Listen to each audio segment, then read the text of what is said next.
Na semana passada, nós iniciamos uma nova série de mensagens aqui na Carta aos Hebreus.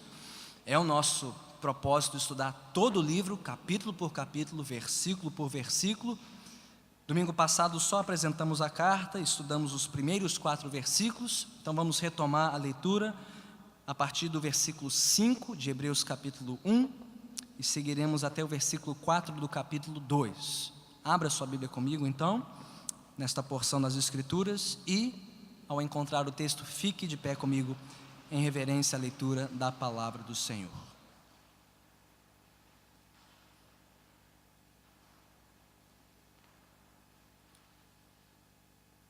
A palavra de Deus diz, conforme registrada na carta aos Hebreus, capítulo 1, a partir do versículo 5. Pois a qual dos anjos Deus alguma vez disse: Tu és meu filho, eu hoje te gerei. E outra vez: Eu serei seu pai e ele será meu filho. E ainda, quando Deus introduz o primogênito no mundo, diz: Todos os anjos de Deus o adorem. Quanto aos anjos, ele diz: Ele faz dos seus anjos ventos e dos seus servos clarões reluzentes. Mas a respeito do Filho diz: O teu trono, ó Deus, subsiste para todo sempre. Cetro de equidade é o cetro do teu reino. Amas a justiça e odeias a iniquidade. Por isso Deus, o teu Deus, escolheu-te dentre os teus companheiros, ungindo-te com óleo de alegria. E também diz: No princípio, Senhor, firmaste os fundamentos da terra, e os céus são obras das tuas mãos. Eles perecerão, mas tu permanecerás. Envelhecerão como vestimentas. Tu os enrolarás como um manto, como roupas eles serão trocados. Mas tu permaneces o mesmo, e os teus dias jamais terão fim. A qual dos anjos Deus alguma vez disse: Senta-te à minha direita, até que eu faça dos teus inimigos um estrado para os teus pés? Os anjos não são, todos eles, espíritos ministradores, enviados para servir aqueles que hão de herdar a salvação? Por isso, é preciso que prestemos maior atenção ao que temos ouvido, para que jamais nos desviemos. Porque se a mensagem transmitida por anjos provou a sua firmeza, e toda transgressão e desobediência recebeu a devida punição, como escaparemos se negligenciarmos tão grande salvação? Esta salvação, primeiramente anunciada pelo Senhor, foi-nos confirmada pelos que a ouviram.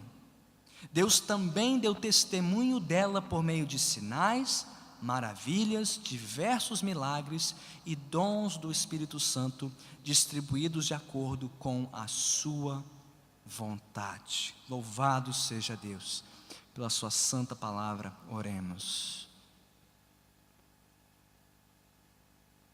Senhor bendito, Tu és Senhor. Somente Tu és Senhor, e não há outro no trono além de Ti. Tu que estás entronizado acima dos céus e da terra, cercado por anjos em glória, que Te louvam, que Te servem e que Te adoram. Nós invocamos a Tua presença sobre nós nesta noite. E te suplicamos humildemente, Senhor, acesso à Tua presença por meio do Teu Santo Filho, Jesus Cristo, nosso Rei, Senhor e Salvador. Que possamos juntos, ó Pai, nesta noite, sentarmos aos Teus pés, para aprendermos mais de Ti e do Teu Santo Filho, e saiamos daqui convictos, Senhor, da mensagem que traz salvação, o Teu glorioso Evangelho. Que o Senhor testifique da Tua palavra em nossos corações, para que entendamos que ela não é palavra de homem somente, é Tua palavra, Senhor, poderosa e eficaz. Que a Tua voz ressoe, Senhor, deste púlpito, ecoe por essas paredes e penetre em nossas mentes e corações, convencendo-nos, Senhor, da Tua verdade. Para tanto, unge os meus lábios, débeis e fracos, para comunicar a Tua palavra de maneira clara e fiel, e unge os nossos ouvidos, para ouvir atentamente aquilo que o Senhor tem a nos dizer. E por tudo isso já Te daremos toda a honra, toda a glória e todo o louvor em nome de Cristo Jesus. Amém. Amém. Podemos sentar.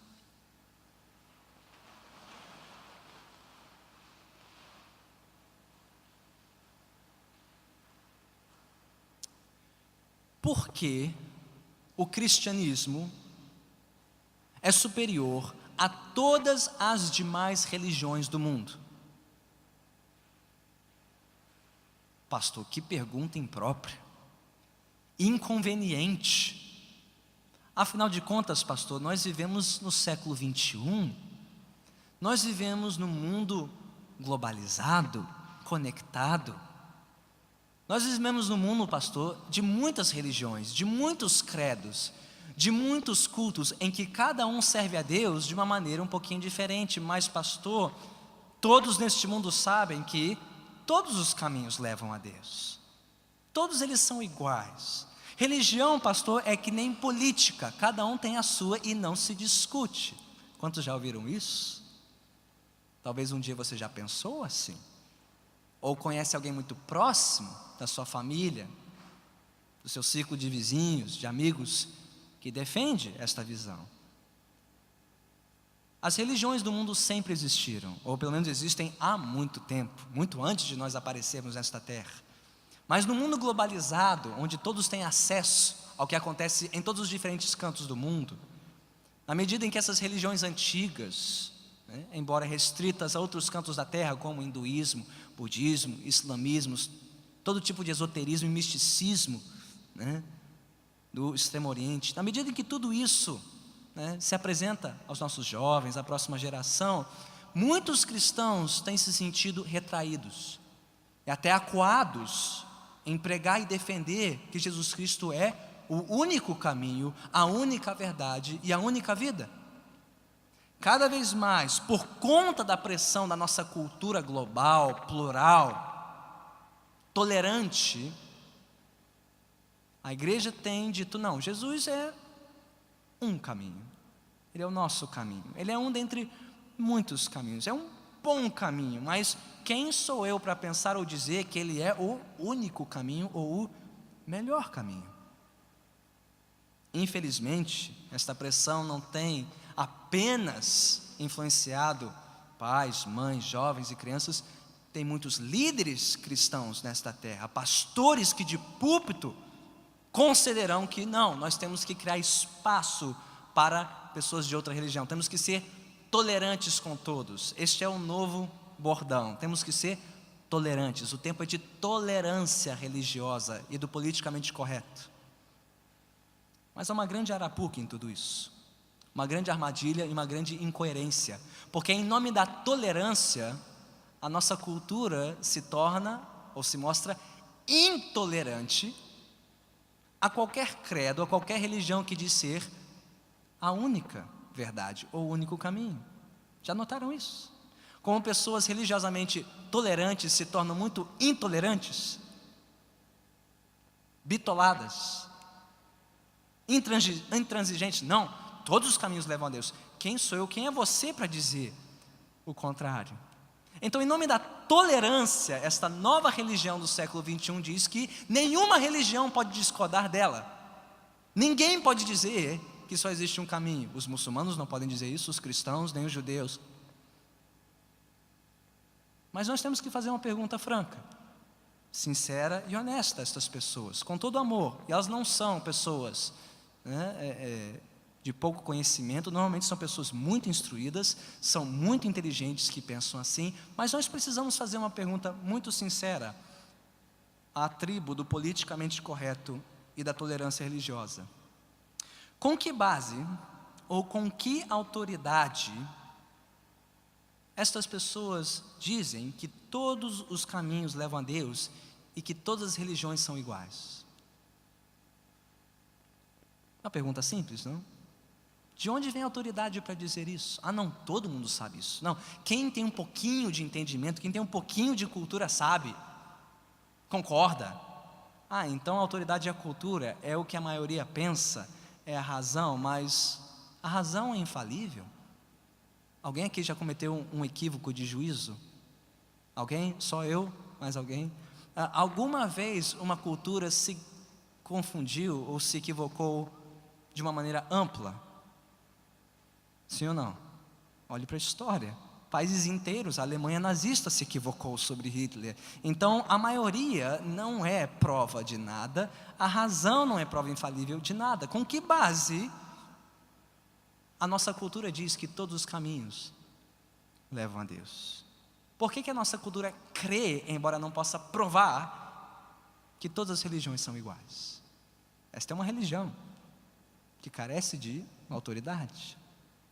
Mas talvez você esteja pensando aí do seu lado e dizendo: mas pastor, e se eles nos perguntarem, ou nos devolverem a pergunta, com que base vocês cristãos dizem que Cristo é o único caminho, a única verdade e a única vida? Com que base nós podemos pregar e afirmar que o cristianismo é o único caminho para Deus? Bem, para isso nós precisamos estudar muito bem a nossa Bíblia, as Escrituras Sagradas, que são a nossa autoridade, inspirada por Deus. E nós precisamos estudar especialmente este livro da Bíblia, a Carta aos Hebreus, porque ela nos dará razões de sobra, argumentos de sobra, para entendermos por que Jesus é o único caminho para Deus e por que o cristianismo não é apenas uma opção religiosa dentre muitas. Se você faltou a semana passada, ou já esqueceu do que nós tratamos aqui, pois bem, precisamos entender o contexto desta carta, a quem ela foi dirigida e por quê. Esta foi uma carta provavelmente escrita para cristãos de origem judaica, daí o título Hebreus, ou aos Hebreus, cristãos de origem hebraica, de ascendência judaica ou hebraica, que viveram mais ou menos na metade do século I e que estavam sofrendo fortíssima oposição da sua sociedade. Possivelmente uma perseguição movida pelo imperador Nero, o imperador de Roma. E esses cristãos estavam divididos entre duas opções: ou perseverarem na fé, ou perseverarem na sua confissão de Jesus e pagarem um alto preço por isso, talvez com prisão ou até mesmo com a própria vida, ou desistirem da fé cristã e voltarem para a segurança religiosa do judaísmo, que era uma religião permitida e reconhecida pelo Estado. Então, um de dois caminhos: ou ficar firme em Jesus e pagar o preço, ou dar um passo para trás, recuar estrategicamente e se escorar na sua antiga religião para ser protegido das ameaças de Roma. Para tanto, o autor desta carta escreveu uma palavra de advertência e de encorajamento, para que os cristãos hebreus perseverassem na fé. Esse é o grande imperativo da carta: perseverar, confiar, pegar-se firmemente a fé em Jesus. Por quê? O autor nos mostrará. Porque Ele é superior a tudo e a todos. Seu sacerdócio, seu sacrifício, sua obra da cruz não tem igual. Ele é inigualável, incomparável, insuperável. E por isso não há outro caminho para o Pai senão por meio de Cristo. Bem, passada a introdução da carta, nós vimos os primeiros 4 versículos e as duas perguntas iniciais que o autor responde. Primeiro, como Deus se revelou a nós, e quem é este Filho? Por meio de quem Deus se revelou. Nós não lembraremos todos os argumentos. Quem perdeu a mensagem pode ouvir a gravação da semana passada no site, no YouTube. Mas o autor já estabeleceu que Deus se revelou a nós por meio da sua palavra, os seus profetas que falaram muitas vezes e de muitas maneiras no passado, mas que nestes últimos dias Deus nos falou por meio do seu Filho, Jesus. E o autor nos dá todas as credenciais deste Filho: o herdeiro de todas as coisas, o Criador do universo, que sustenta todas as coisas pela sua palavra, o resplendor da glória de Deus. Mas então, a partir do versículo 5, o autor deseja responder mais duas perguntas. E mantenha o texto aberto comigo, por favor, para que estudemos versículo por versículo. A passagem que lemos no início se divide naturalmente em duas partes. E elas correspondem a duas perguntas. A primeira delas: por que o Filho é superior aos anjos? O autor responde nos versículos 5 a 14, a segunda metade do capítulo 1. E a segunda pergunta, que ele responde nos versículos 1 a 4 do capítulo seguinte, o capítulo 2, é: por que é necessário prestar atenção à mensagem do Filho? São as duas perguntas que queremos responder agora. Por que o Filho é superior aos anjos? E por que é necessário prestar atenção na mensagem do Filho? Vamos começar a respondê-las olhando para o texto. Mas ao responder a primeira pergunta, temos que fazer outra. Por que o autor se viu na necessidade de mostrar que o Filho é superior aos anjos? Por que os anjos aparecem aqui de repente? Já apareceram no versículo 4 do capítulo 1, e agora o autor passa o resto do capítulo 1 falando sobre anjos, e o Filho que é superior aos anjos. Por quê? Bem, talvez você não saiba que os judeus do primeiro século, os contemporâneos do autor e dos leitores, tinham uma grande admiração pelos anjos. Alguns tinham uma admiração tamanha pelos anjos, que ela se tornou algo excessivo. Tanto que Paulo, na sua carta aos Colossenses, capítulo 2, versículo 18, fala sobre o culto ou a adoração aos anjos, algo que era conhecido dos cristãos de origem judaica dentro da igreja. E alguns dizem que talvez seja isso que esteja em vista. E se tem gente adorando os anjos na igreja, o autor tem que mostrar que o Filho é maior que os anjos, e que só o Filho merece o louvor dos leitores. Mas eu creio que há uma outra explicação melhor, e é a seguinte: os judeus do primeiro século também admiravam os anjos, porque era sabido e era reconhecido que Deus revelou a mensagem do Antigo Testamento aos profetas também por intermédio dos anjos. É o que Estevão diz no seu sermão, registrado lá em Atos, capítulo 7, versículo 53, se você quiser anotar a referência para consultar depois. Estevão diz lá, em Atos 7,53, que a lei foi proferida por meio de anjos. Paulo, aos Gálatas, capítulo 3, versículo 19, diz a mesma coisa. Mas se você só olhar para o versículo 2, do capítulo 2 de Hebreus, o que diz o texto? Hebreus 2:2, já lemos isso. Porque se a mensagem transmitida por anjos provou a sua firmeza, e toda transgressão e desobediência recebeu a devida punição. Que mensagem é essa, pastor? É a mensagem do Antigo Testamento. O autor aos Hebreus concorda com Estevão e concorda com Paulo. Então qual é a lógica aqui? Lembre-se do problema. Os cristãos de origem hebraica estavam pensando em voltar para o quê? Para o judaísmo, a religião do templo. Eles achavam que tinham razão nisso porque estavam se escorando nos argumentos e nos sacrifícios do Antigo Testamento. E por meio de quem Deus revelou o Antigo Testamento? Por meio dos anjos. Então se o autor puder mostrar aos leitores que o Filho é maior que os anjos, e que o próprio Antigo Testamento prova que o Filho é maior que os anjos, o que ele fez? Ele provou que o Filho é superior a toda a admiração que os judeus tinham pelos anjos e pela revelação da lei. É exatamente isso que ele faz. Por quê? Olhe comigo para o texto de Hebreus 1, 5 a 14. E você verá que o texto está um pouquinho desalinhado na página. Por quê? O que o autor se propõe a fazer aqui nesses versículos? Ele se propõe a citar trechos do Antigo Testamento que falam sobre a superioridade do Filho e a subordinação dos anjos. E você contou quantos trechos o autor cita? 1, 2, 3, 4, 5, 6, 7. Todas as vezes que você encontrar 7 ocorrências de alguma coisa na Bíblia, Pare e pense, algo de importante aqui. 7 é um número de completude, de perfeição. O autor está dando aqui um testemunho completo e perfeito da superioridade do Filho aos anjos a partir do próprio Antigo Testamento. E ele faz isso da seguinte forma: ele divide ou organiza esses trechos em 3 pares de textos. O primeiro par está lá no versículo 5, o segundo par está lá nos versículos 6 e 7, o terceiro par está nos versículos 8 a 12, e ele termina com uma conclusão, a 7ª citação do Antigo Testamento, no versículo 13.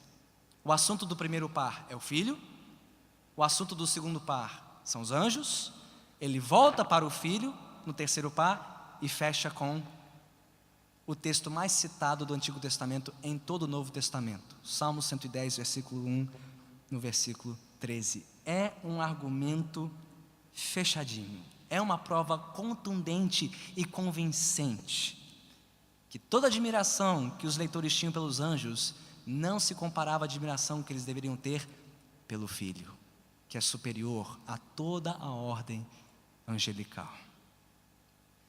O que o autor mostra aqui? Vamos examinar os pares de textos. Hebreus 1, versículo 5, onde o autor cita primeiro o Salmo 2, versículo 7, e em seguida 2 Samuel 7,14. 2 textos importantíssimos do Antigo Testamento. O autor está mostrando aqui que só Jesus é o Rei prometido e constituído por Deus, pois só Ele é o Filho eterno de Deus. Se tivéssemos tempo, teríamos que consultar todos esses 7 textos no seu contexto original. Mas, se você folhear comigo a Bíblia, lembrar-se aqui do Salmo 2 e de 2 Samuel 7, você dirá: mas pastor, estes textos não falam sobre o Filho de Deus, eles falam sobre quem? Eles falam sobre reis humanos. Eles falam especificamente sobre o rei Davi, Salmo 2,7, e sobre o seu filho Salomão, 2 Samuel 7,14. E que linguagem é esta, pastor, de tu és meu filho, hoje te gerei? A imagem aqui era de um rei, provavelmente Davi, sendo constituído por Deus como rei sobre a nação, como seu representante, ou filho em letra minúscula, um filho de Deus, um representante do governo de Deus aqui na terra. E Deus fez uma promessa a este rei Davi sobre o seu filho Salomão, em 2 Samuel 7,14, que o autor também cita aqui no versículo 5, dizendo: olha, eu também serei pai do seu filho Salomão, e ele será um filho, um rei, um representante meu sobre a nação. Por que isso é importante? Você se lembra de Hebreus 1 e 2, em que o autor disse que Deus falou de muitas maneiras aos profetas, mas que Ele nos falou agora por meio do seu Filho, mostrando que aqui o Filho é o cumprimento de tudo que veio antes na história. O autor está dizendo: aqui está aquele que é maior que Davi e maior que Salomão, um rei sem igual, que veio ocupar o trono de Israel, que veio cumprir as promessas de Deus na história. Isso já é algo chamativo, mas há algo mais aqui. Porque antes do Novo Testamento ser escrito, estes textos que o autor cita, do Salmo número 2 e de 2 Samuel 7, já eram interpretados como textos messiânicos, ou seja, textos que falavam sobre um enviado de Deus especial, alguém especialmente ungido, que traria o reino de Deus de maneira final à terra. Então já havia uma expectativa de alguém maior que Davi, maior que Salomão, mas Cristo veio para exceder todas essas expectativas, porque pela sua vida, pela sua morte e pela sua ressurreição, Ele mostrou que não era apenas o rei, mas era o próprio Deus. Porque quem pode nascer de uma virgem, senão Deus? Quem pode perdoar pecados e vencer a morte, senão Deus? Então as palavras aqui tomam um sentido mais profundo. Este Jesus não é só um filho ou um representante de Deus, Ele é o Filho de Deus. Ele é Deus como Deus. O autor já falou isso nos versículos 1 a 4. Ele está corroborando isso aqui. Ele disse acerca do Filho: tu és o meu filho, eu hoje te gerei. Pastor, isso parece dizer que o filho nasceu no tempo e no espaço. Não, a imagem aqui é de um rei ou um filho sendo apresentado perante as nações como um representante dele.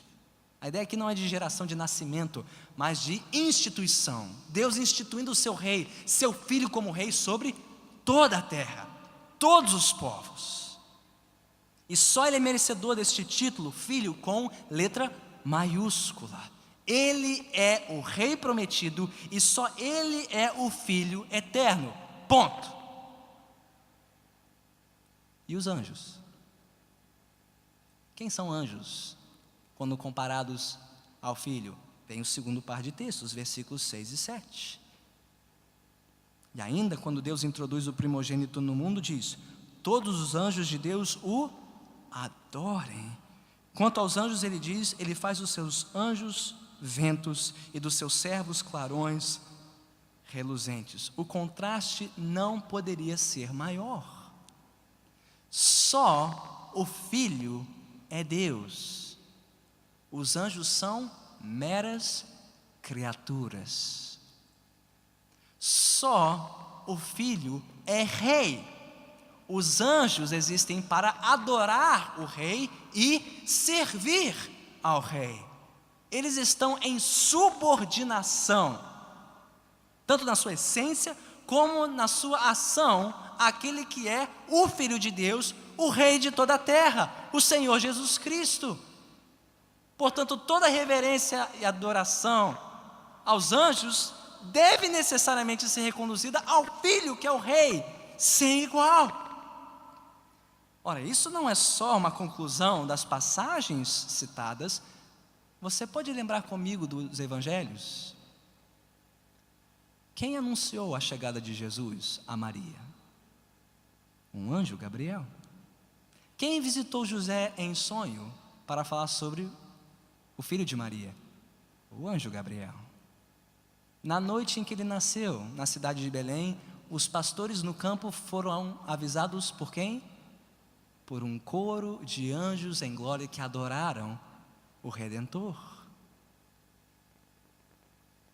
Desde o momento em que o primogênito de Deus, o seu herdeiro, o seu filho chegou ao mundo, os anjos já estavam adorando e anunciando a chegada do Rei, o Filho sem igual.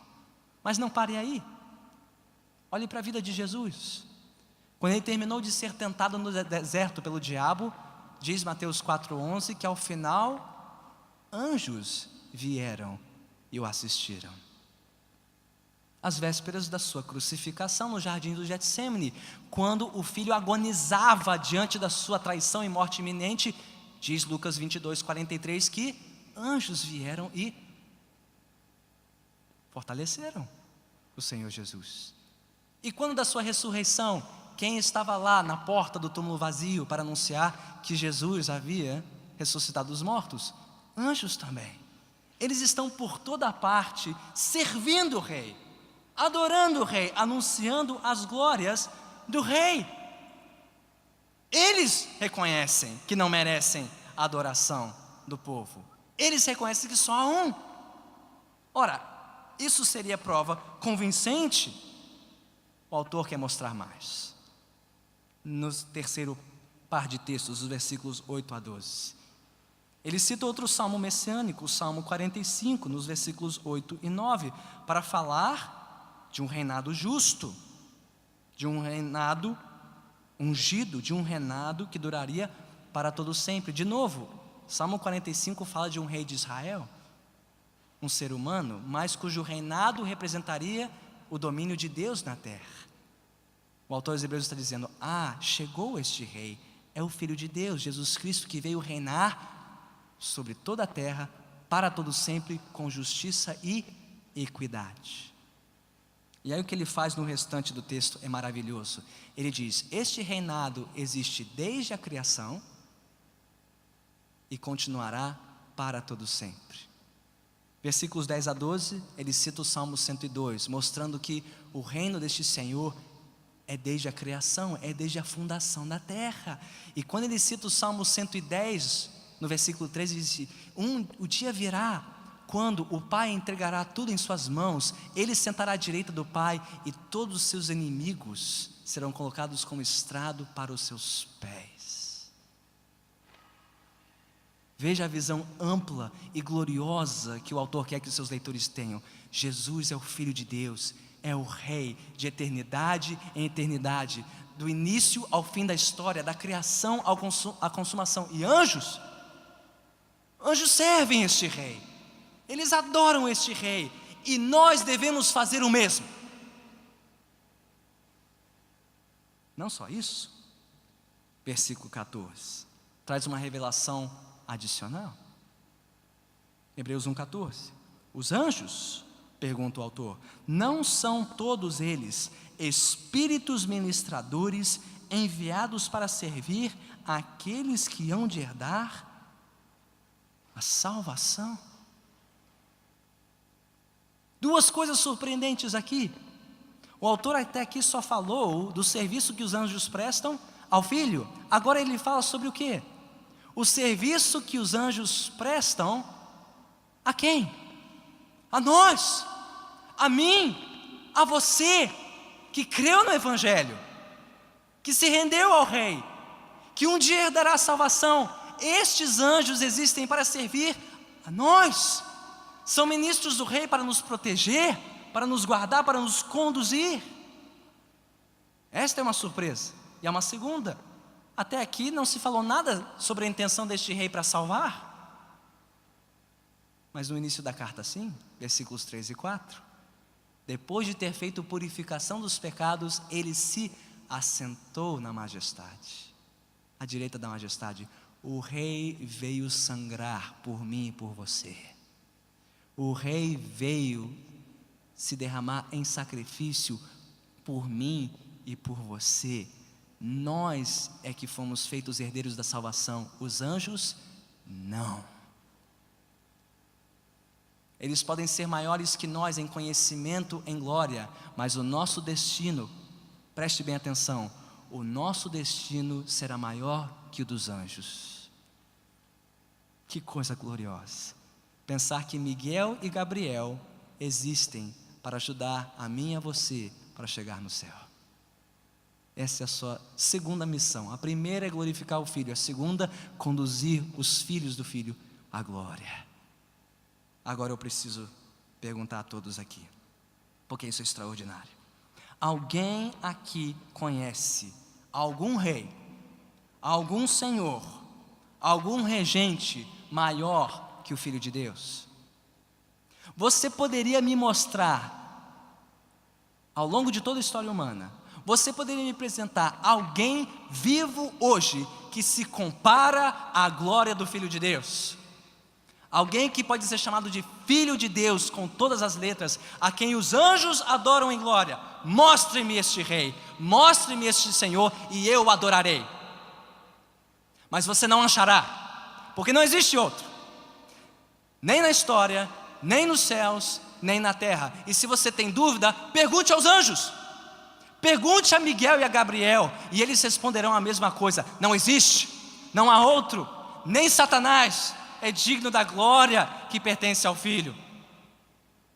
Ele é adorado desde a criação e será adorado até o fim da história.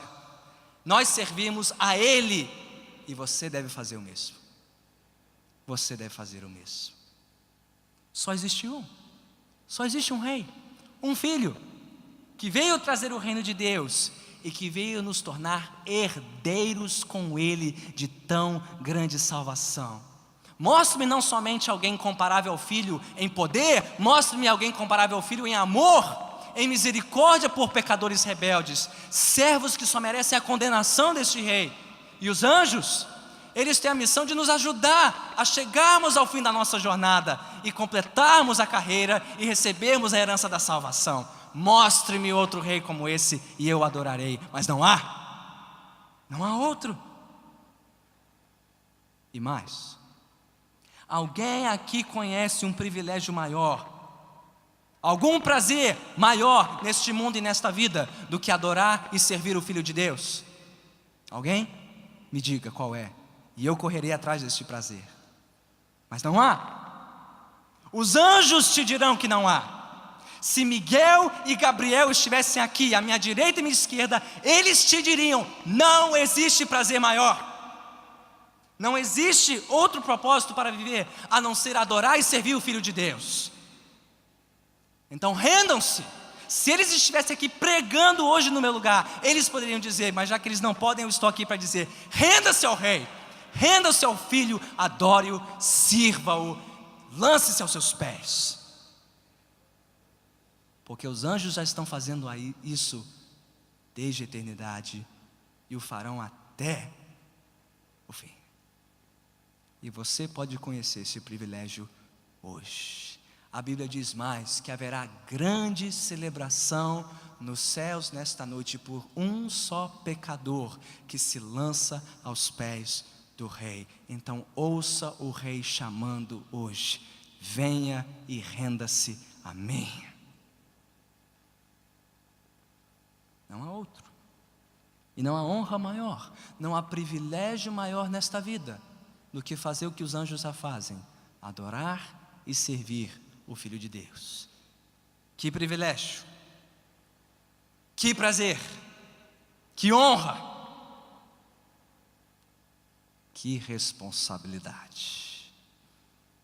E é isso que o autor nos mostra nos versículos 1 a 4 do capítulo 2. Ele já respondeu a primeira pergunta: porque o Filho é superior aos anjos? Vem a segunda: porque é necessário prestar atenção para a mensagem do Filho? E qual a resposta? Versículos 1, 2, 3 e 4. Por isso o quê? Todas as vezes que você encontrar essas palavras na Bíblia, pare e pense: por isso, por quê? Ora, por todas essas razões que o autor já nos deu. Se o Filho é tão superior assim aos anjos, se o nome que ele recebeu, que ele herdou, é maior que dos anjos, se os anjos o adoram e o servem, então não há outra conclusão possível senão esta.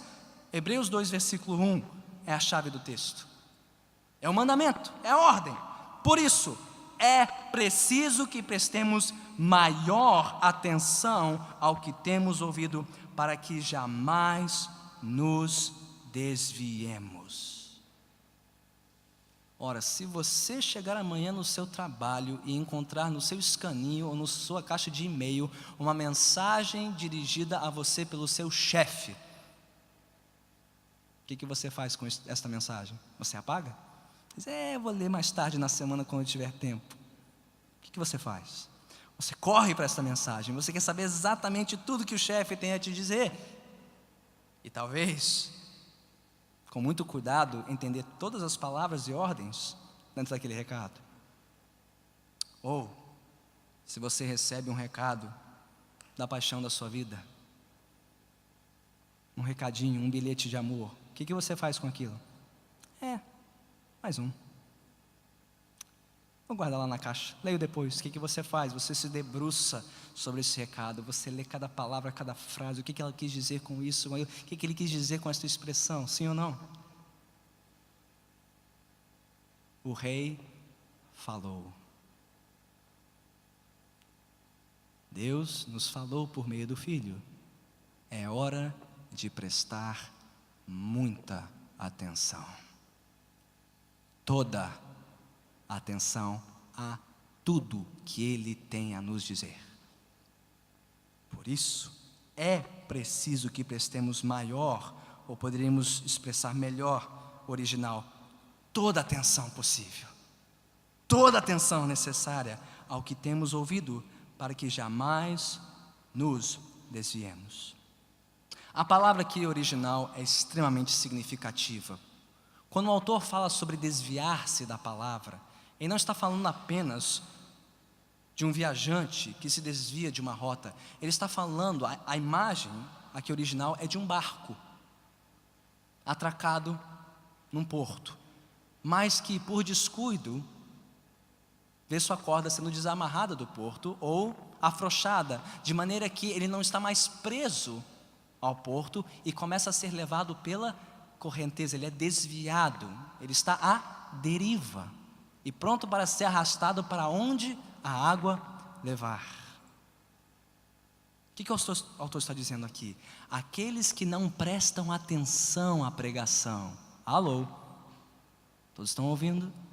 Aqueles que não dão ouvidos ao Evangelho são como este barco que vai afrouxando a sua corda, vai se desgarrando do porto e logo, logo será arrastado pela correnteza. O que nos mostra que só existem 2 tipos de pessoas na igreja, talvez 3. Primeiro, as que estão firmemente amarradas em Jesus, a mensagem do Evangelho para a sua salvação. Segundo, aquelas pessoas que estão desgarradas, desamarradas e serão arrastadas com este mundo para a destruição. Mas talvez há um terceiro tipo, são aquelas pessoas que estão na igreja, ouvindo o Evangelho, mas que pouco a pouco estão afrouxando os seus laços com Jesus. E por não prestarem atenção, muita atenção à pregação do Evangelho, estão sendo desviadas e levadas pelo mundo. E só porque você está na igreja hoje, e esteve semana passada ou estará semana que vem, não é garantia de coisa alguma. Porque para quem o autor escreveu essas cartas? Para cristãos, para gente que estava ouvindo a pregação. Ele diz: prestemos maior atenção ao que temos ouvido, pessoas que conhecem o Evangelho, que preenchiam os bancos da igreja anos a fim, mas que pouco a pouco estavam cedendo, negligenciando a pregação e sendo arrastados. Então o autor fecha com a sua maior advertência. Pois bem, versículo 2: porque se a mensagem transmitida por anjos, leia-se a lei, o Antigo Testamento, provou a sua firmeza e toda transgressão e desobediência recebeu a devida punição, Deus executou aquele testamento contra Israel, Deus julgou a nação incrédula. E o autor lembrará disso nos capítulos 3 e 4. Se eles foram julgados por terem negligenciado a mensagem vinda por meio de anjos, versículo 3, como escaparemos se negligenciarmos tão grande salvação? Como escaparemos do juízo de Deus se negligenciarmos não a lei, mas o Evangelho de Jesus Cristo? Tão grande Evangelho de tão grande Salvador e tão grande salvação. Não há escapatória, diz o autor. Esta salvação, completa o texto, primeiramente anunciada pelo Senhor, por quem? Por Jesus, o Filho de Deus em carne, foi-nos confirmada pelos que a ouviram, os apóstolos, as testemunhas oculares. E não bastasse isso, versículo 4, Deus também deu testemunho dela por meio de sinais, maravilhas, diversos milagres e dons do Espírito Santo distribuídos de acordo com a sua vontade. Ninguém poderá alegar diante do trono do Altíssimo que faltou evidências, que faltaram sinais incontestáveis e inconfundíveis de que esta é a única mensagem de salvação. E se a mensagem de anjos foi executada, quanto mais a mensagem vinda pelo próprio Filho de Deus. Tremam, porque estar aqui e ouvir a pregação do Evangelho pode resultar em vida ou pode resultar em morte. Tudo depende do que você fará com ela.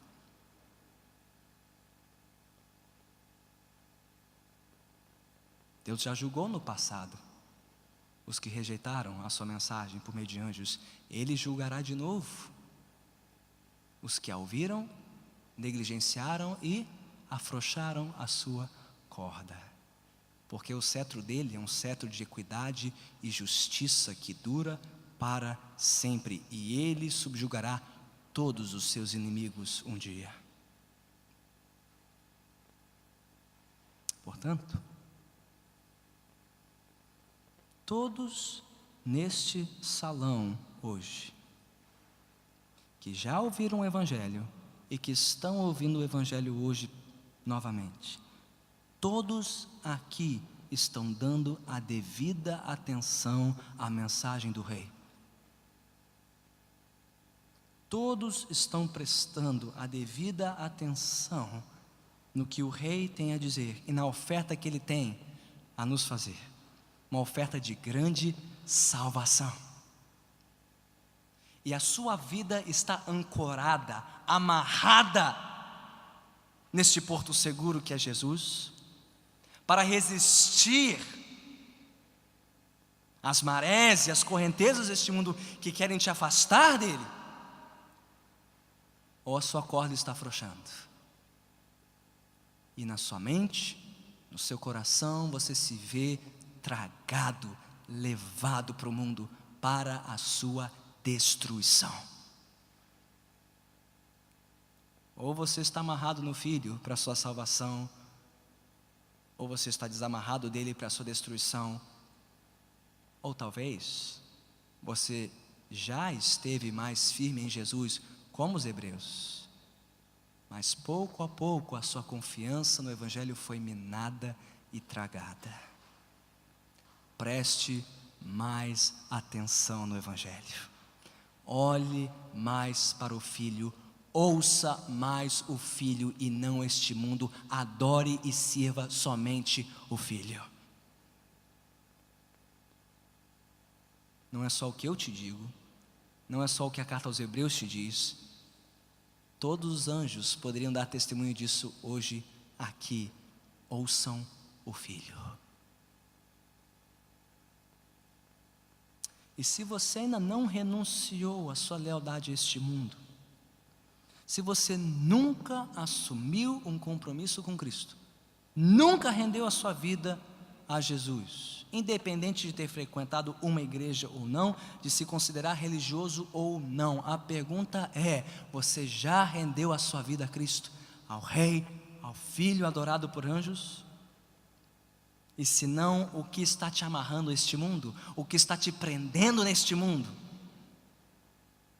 Porque, como bem diz Stuart Olyott, desviar-se de qualquer outra religião,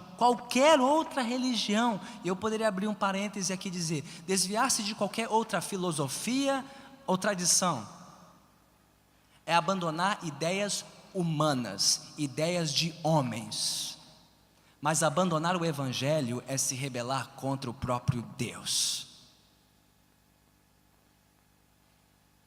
Se você está dividido entre Cristo e qualquer outra tradição, filosofia ou passado religioso, faça a escolha mais sensata pela graça e revelação de Deus. Abandone a sabedoria dos homens, renda-se ao Filho de Deus nesta noite.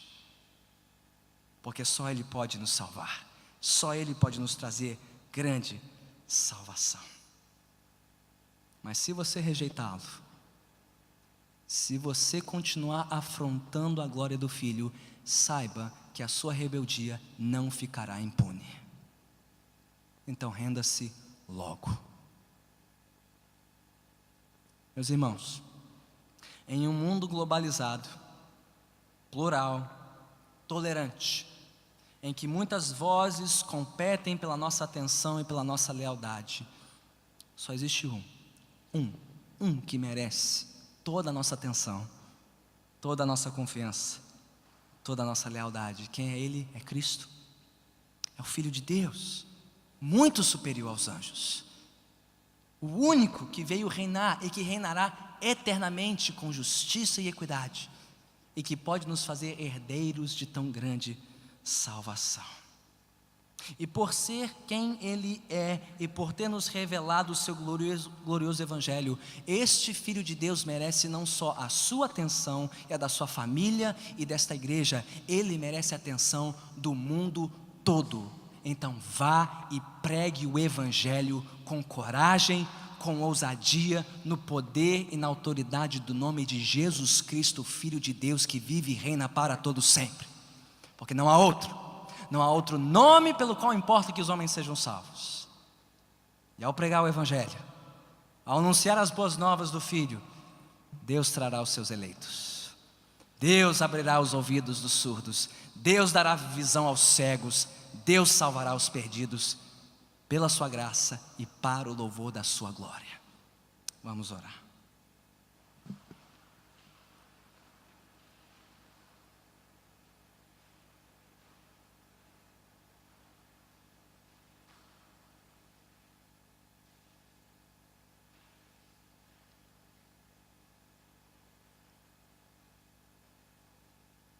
O Filho hoje chama. Ele merece ser ouvido. O Rei chama pecadores para virem render-se aos seus pés,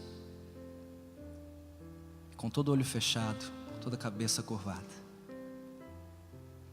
Se houver entre nós alguém ou alguns que nunca renderam a sua vida a Cristo, nunca se entregaram ao Rei, nunca se arrependeram da sua rebeldia e da sua lealdade a este mundo, o Rei te chama hoje: renda-se a mim, renda-se a mim.